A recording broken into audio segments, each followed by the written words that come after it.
semoga keteguhan iman Santa Agnes ini mendorong dan juga menginspirasi hidup dan kehidupan iman kita, sehingga kita merupakan pribadi yang berintegritas, yang mampu menyelaraskan antara kata dengan perbuatan kita, sehingga kita benar-benar layak di hadapan Allah.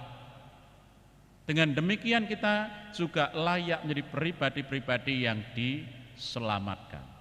Saudari-saudara yang terkasih dalam Tuhan, hari ini kita bersama-sama memperingati Santa Agnes, seorang perawan dan juga martir. Selain kanak-kanak suci martir, Agnes ini merupakan martir juga yang termuda, karena dia dimartir pada umur 13 tahun, 12 tahun lebih sedikit, 13 tahun. Dia seorang gadis yang sangat cantik dan banyak pemuda yang menginginkannya. Salah satunya adalah seorang anak gubernur Romawi waktu itu. Tapi ditolaknya, maka akhirnya dihasut dan gadis kecil ini akhirnya dibunuh. Ia lebih memilih Kristus daripada yang lain. Sungguh pribadi yang luar biasa yang bisa menjadi teladan bagi kita dalam membangun iman yang teguh. Maka mari kita menyiapkan diri kita untuk masuki perayaan syukur pada sore hari ini. Marilah kita berdoa.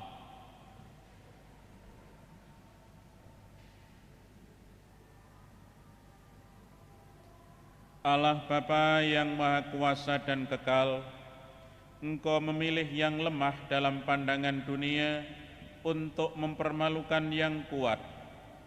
Semoga kami yang merayakan kelahiran surgawi Santa Agnes Martirmu mampu meneladan ketabahan imannya dengan pengantaraan Yesus Kristus Putramu Tuhan kami, yang bersama dengan Diko dalam persatuan Roh Kudus hidup dan berkuasa Allah sepanjang segala masa. Amin. Saudari-saudara yang terkasih dalam Tuhan, kita tentu pernah mendengar kata integritas. Artinya utuh, lengkap. Maka orang yang berintegritas adalah orang yang mampu menyelaraskan kata dengan perbuatannya. Apa yang dikatakan selaras dengan perbuatan. Itu orang yang memiliki integritas, orang yang berintegritas. Pribadi yang memiliki integritas itu tampak jelas dalam diri Yesus. Apa yang ia katakan terbukti dalam kenyataan, dalam kehidupan. Apa yang ia janjikan terlaksana dalam kehidupan nyata. Sebagaimana diwartakan kepada kita hari ini, orang-orang yang sakit mendapatkan kesembuhan.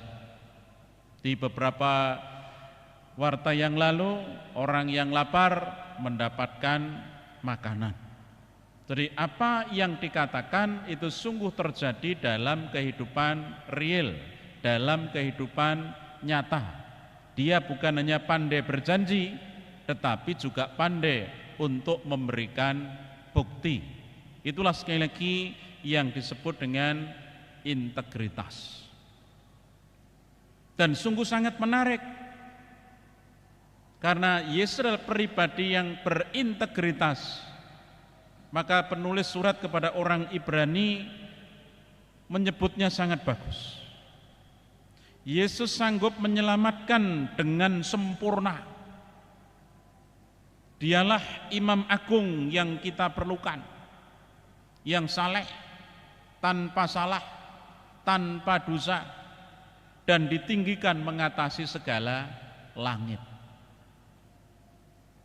Yang lebih luar biasa lagi, bukan hanya manusia, tetapi roh jahat pun mengakui integritasnya. Melihat Yesus hadir, roh-roh jahat itu tersungkur di hadapannya sambil berteriak, "Engkaulah Anak Allah."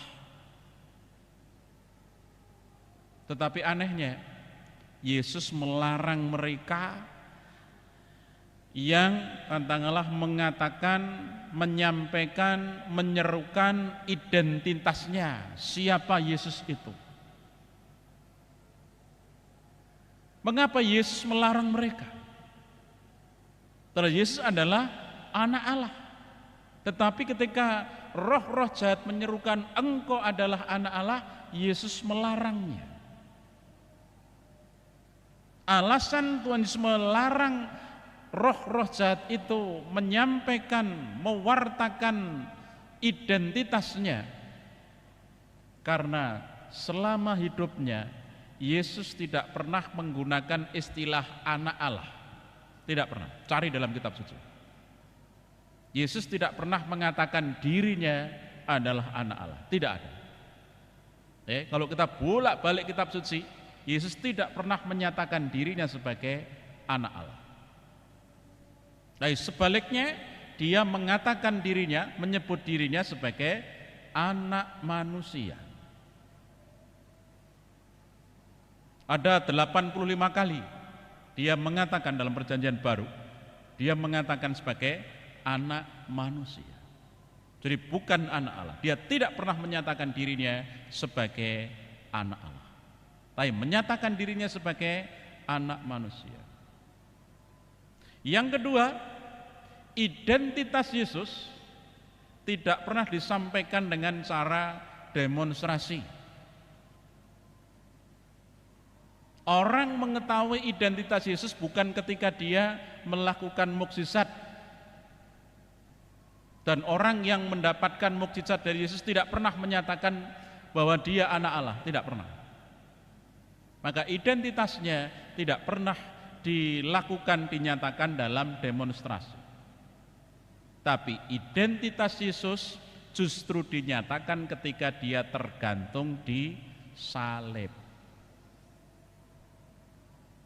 Seorang kepala pasukan yang dalam tanda kutip musuhnya yang menyatakan orang ini adalah Anak Allah.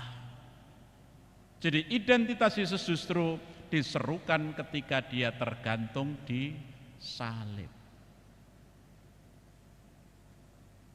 Jadi Yesus menyatakan identitasnya, jadi bukan ketika dia membuat mukjizat, menyembuhkan orang, memberi makan banyak orang, tetapi justru ketika dia tergantung di salib.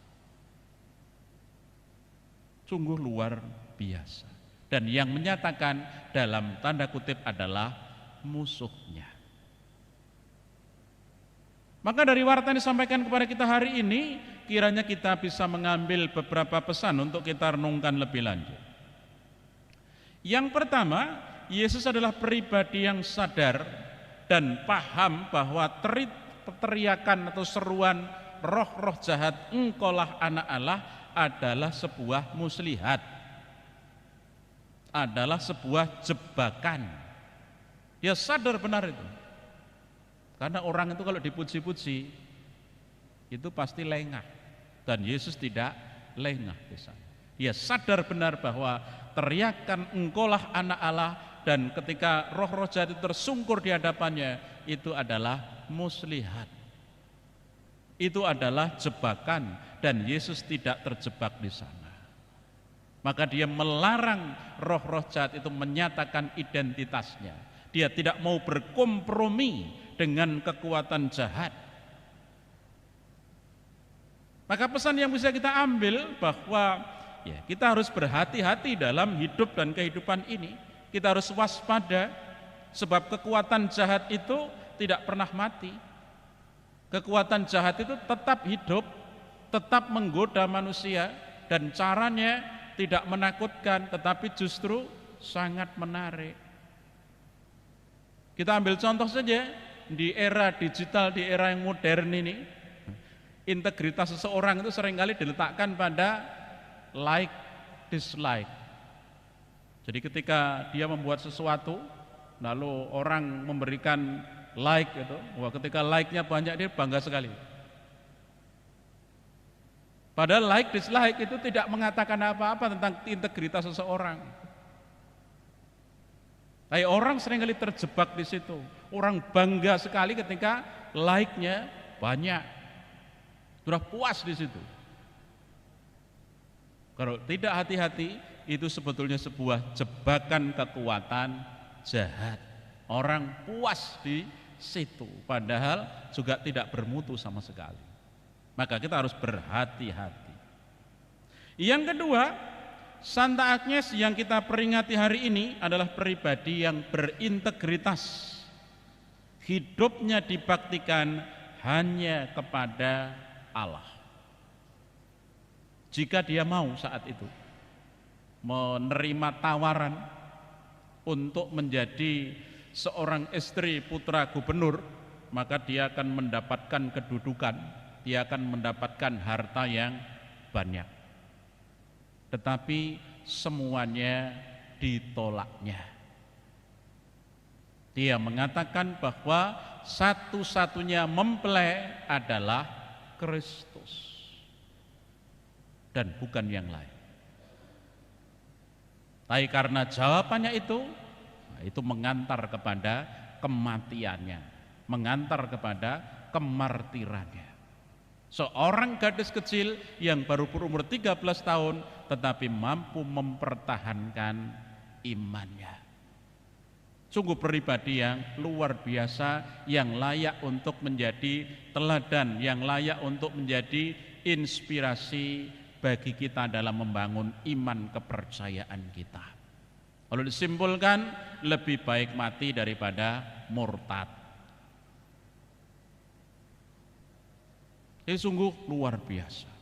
Maka semoga keteguhan iman Santa Agnes ini mendorong dan juga menginspirasi hidup dan kehidupan iman kita, sehingga kita merupakan pribadi yang berintegritas, yang mampu menyelaraskan antara kata dengan perbuatan kita, sehingga kita benar-benar layak di hadapan Allah. Dengan demikian kita juga layak menjadi pribadi-pribadi yang diselamatkan. Semoga semangat dan teladan Santa Agnes sekali lagi sungguh menginspirasi kita dalam membangun iman kepercayaan kita. Berkat Tuhan menyertai kita semua. Amin.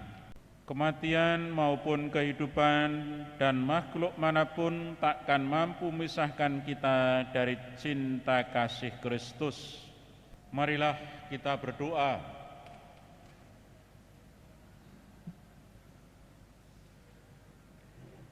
Allah Bapa yang Maha Mulia, Engkau telah muliakan Santa Agnes di antara semua orang suci-Mu.